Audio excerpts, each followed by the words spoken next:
On va s'adresser maintenant aux audioprothésistes qui voudraient devenir spécialistes de l'acouphène. Est-ce que tous les audioprothésistes peuvent le faire ou il y a quand même des qualités inhérentes On a tellement parlé de psychologie, de temps à passer, etc. Ça ne s'adresse pas à tout le monde. Oui, disons que ceux qui s'occupent d'acouphénique, je pense, sont faut pas des être pressé, personnes... d'après ce que j'ai compris. Oui, voilà.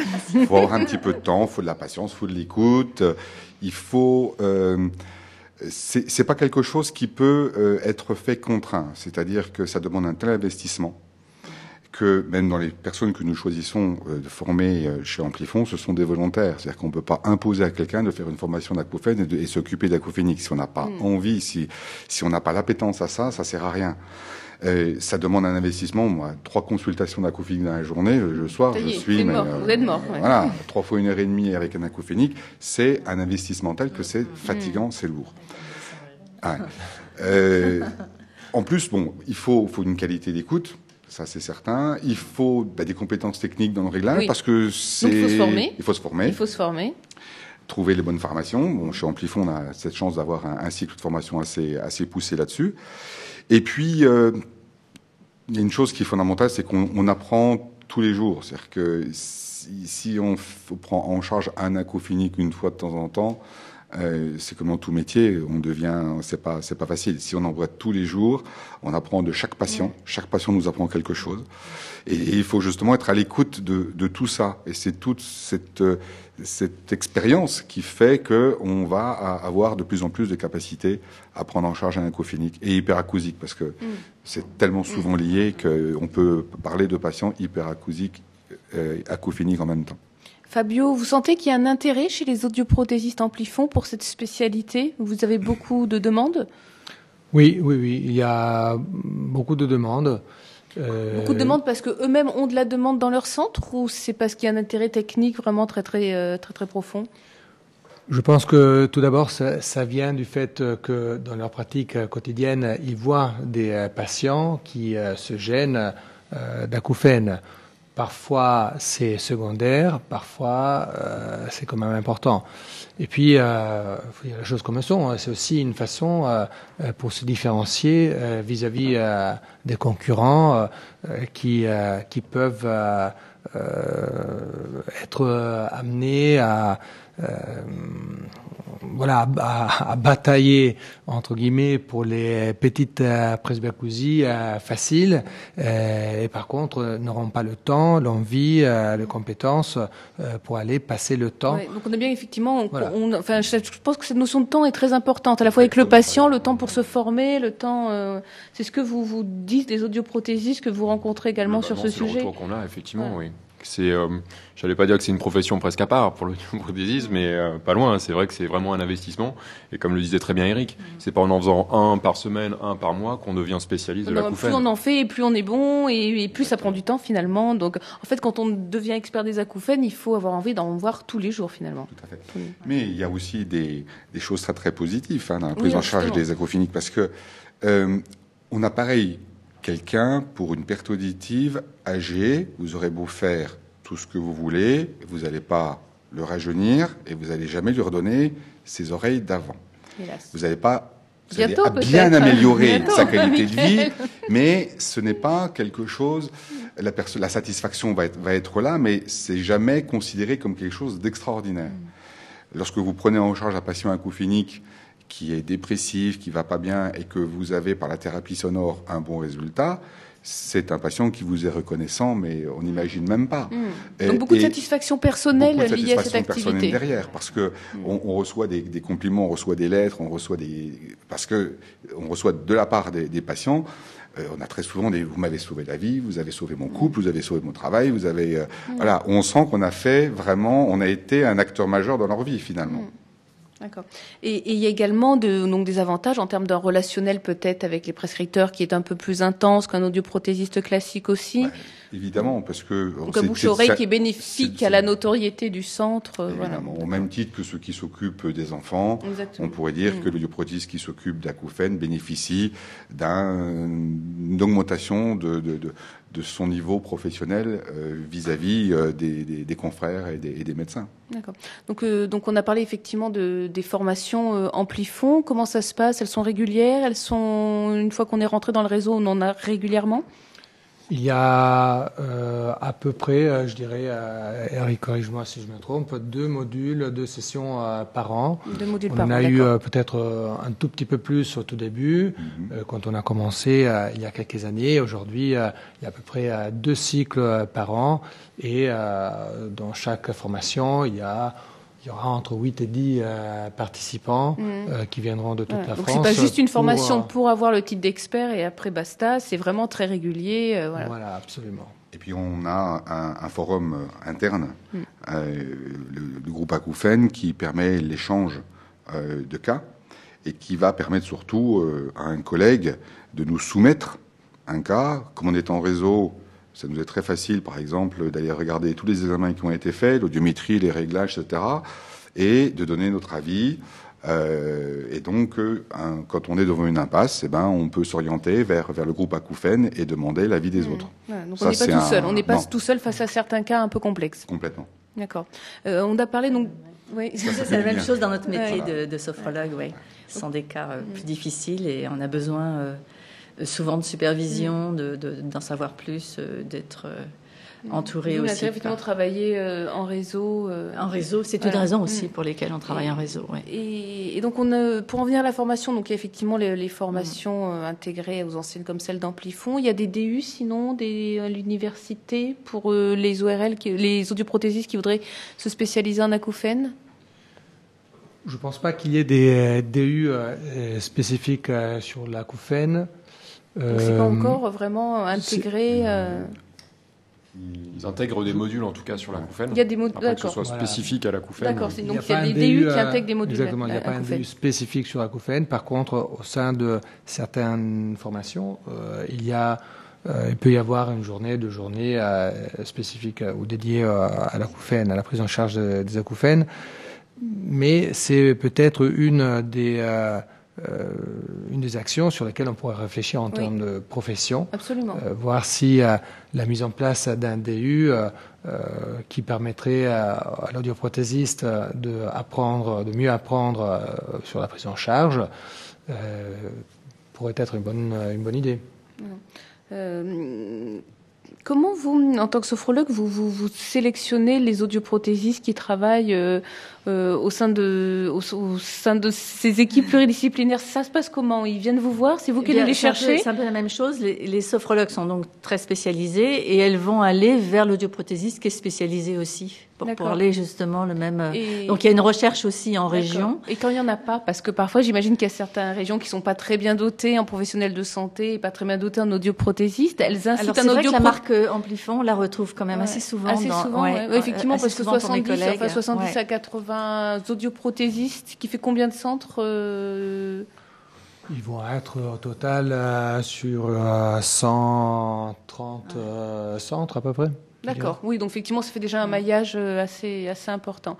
Et ça arrive qu'une sophrologue, parce que je sais que la profession est très féminine, qu'un sophrologue incite un audioprothésiste à faire de l'acouphène parce que justement, il n'y a pas dans sa zone. Alors, c'est vrai, quelquefois, ça part aussi de la région, c'est-à-dire, ça peut être un audioprothésiste qui a envie, effectivement, de constituer une équipe. Là, on va chercher d'abord le médecin ORL et puis le sophrologue. Voilà, souvent, ça se passe un petit peu en région. On va aller chercher les spécialistes, en fait, ou ceux qui accepteraient, parce que dans les médecins ORL, on ne peut pas dire qu'il y a une spécialisation.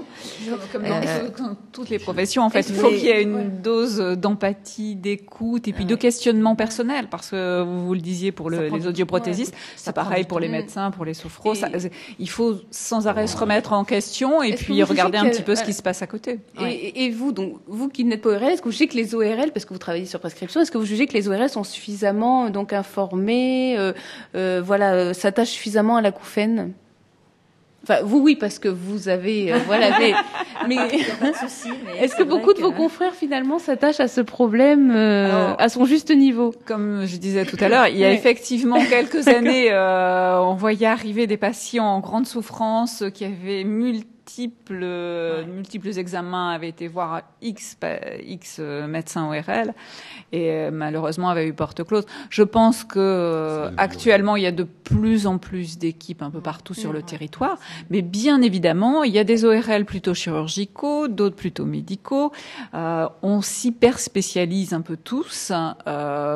Pour effectivement être plus performant, parce que ça demande un petit peu de formation, ça demande beaucoup de choses, et que c'est peut-être pas toujours évident pour le patient de s'y retrouver, pour la personne acouphénique de s'y retrouver, mais c'est essentiel parce qu'effectivement il faut qu'on travaille sereinement, il faut qu'on arrive à avancer. Et moi je dirais qu'il y a de plus en plus d'équipes quand même qui essayent de prendre en charge les acouphènes. Ça prend beaucoup de temps aussi aux médecins ORL, c'est ce qu'ils nous disent en tout cas. Et c'est un choix. C'est chronophage pour tous les professionnels de santé.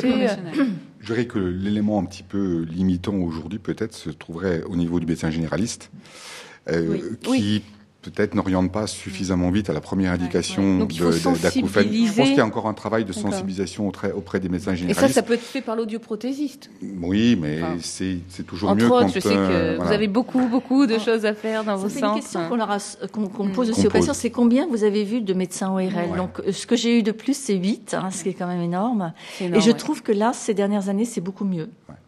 C'est beaucoup mieux, c'est-à-dire justement par l'information aussi des équipes pluridisciplinaires et du travail qui est fait.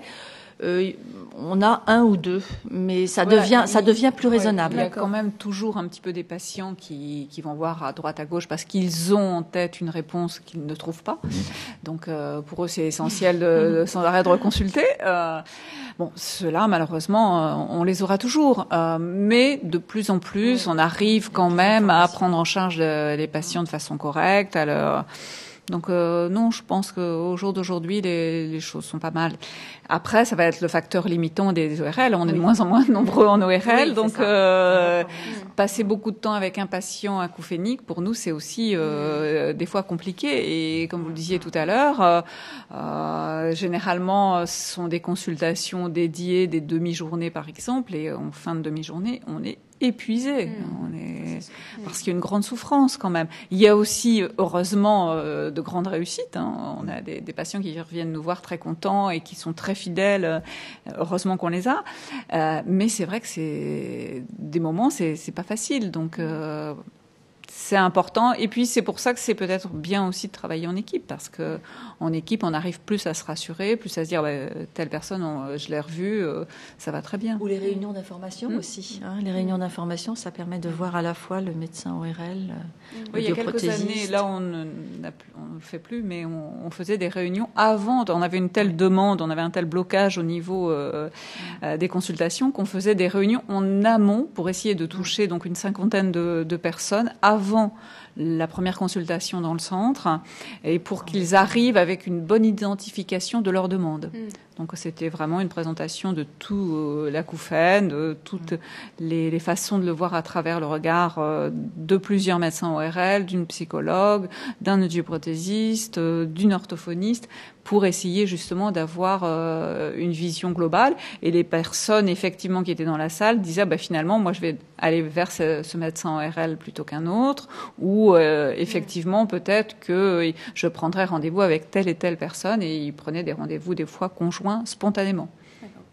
Michael Signa, avec une présence sur les congrès, sensibilise les ORL. Les audioprothésistes, ils sont sensibilisés de par leurs patients, mais les ORL, vous les incitez à s'attacher à ce sujet ? Je vous avoue qu'on n'a pas de contact direct avec les ORL, donc c'est vrai que cette partie-là, c'est l'audioprothésiste qui est entre guillemets à charge, justement, cette partie d'informer l'ORL des solutions que nous on peut proposer. Nous, on s'adresse vraiment à l'audioprothésiste. Et vous les sensibilisez en revanche très régulièrement les audioprothésistes par rapport à ce qu'on peut aujourd'hui proposer. Voilà, c'est un rôle de formation, c'est un rôle d'information aussi, pour leur montrer effectivement qu'aujourd'hui on a des outils qui peuvent être utiles, voilà, dans leur pratique de tous les jours, sans dire d'avoir une solution, mais voilà, un panel d'outils pour cette prise en charge. Donc des formations au sein de Signa sur la thérapie par inhibition latérale, formation en ligne également. Entre autres, les formations en ligne, effectivement. L'objectif pour nous, c'est ça facilite beaucoup le e-learning. C'est quelque chose qui se développe très bien et ça permet de pas perdre entre guillemets une journée, en tout cas d'être quand même présent sur son centre. Complètement. Ouais, la formation, elle est vraiment importante dans tous les domaines. Hein. Enfin, là, on parle d'acouphènes, mais globalement sur les appareils auditifs, les évolutions technologiques, elles sont, je veux dire, tous les ans, on a de nouveaux appareils, de nouvelles technologies. Donc effectivement, on se doit après de faire une formation en continu, presque auprès des audioprothésistes, sans forcément inciter les audioprothésistes à utiliser telle ou telle technologie, mais en tout cas former les audioprothésistes sur comment utiliser tel ou tel outil. Et comment sensibiliser en tant qu'audioprothésiste, donc déjà les patients. Enfin, on a vu qu'il y avait une dimension prévention dont on a parlé au début de cette table ronde avec les bouchons, etc. Donc c'est aussi un moyen de communiquer auprès du grand public l'acouphène, ou bien c'est quand même quelque chose qui reste très médico-centré? C'est vrai que la communication, on n'en fait pas beaucoup en tant qu'audioprothésiste. On ne fait pas de mailing en disant vous avez un acouphène et venez me voir. Voilà, c'est pas ça. On a bien compris. Non. Déjà, ce qu'on pourrait faire, c'est si vous avez un acouphène, allez consulter. Oui. Parce que c'est la base. De toute façon, je pense qu'il y a des patients acouphéniques qui doivent venir vous voir en première intention, et c'est à ce moment-là que vous dites que vous travaillez sur prescription, qu'il faut orienter vers un ORL. Et c'est là où il faut absolument donner des informations rassurantes, mais ne rien dire avant que un médecin ORL ait fait un diagnostic et de savoir si cet acouphénique est susceptible d'être pris en charge par une thérapie sonore. Parce que il y a plein d'autres pathologies à débrouiller avant de passer à la phase appareillage. Hein. L'audioprothésiste peut, quand il reçoit un acouphénique comme ça, c'est vrai que le bouche à oreille, quand on est identifié comme audioprothésiste s'occupant de l'acouphénique, le bouche à oreille fait qu'on arrive à avoir assez souvent des patients qui viennent en première indication chez nous, parce que son généraliste lui avait dit que c'est pas bien grave, il faudra attendre que ça passe, et ils viennent nous voir sur le bouche à oreille. Et c'est là notre rôle de réorienter, de rassurer la personne, et puis hein. De toute manière, dès qu'il y a c'est le premier signe d'alerte, hein, c'est un symptôme.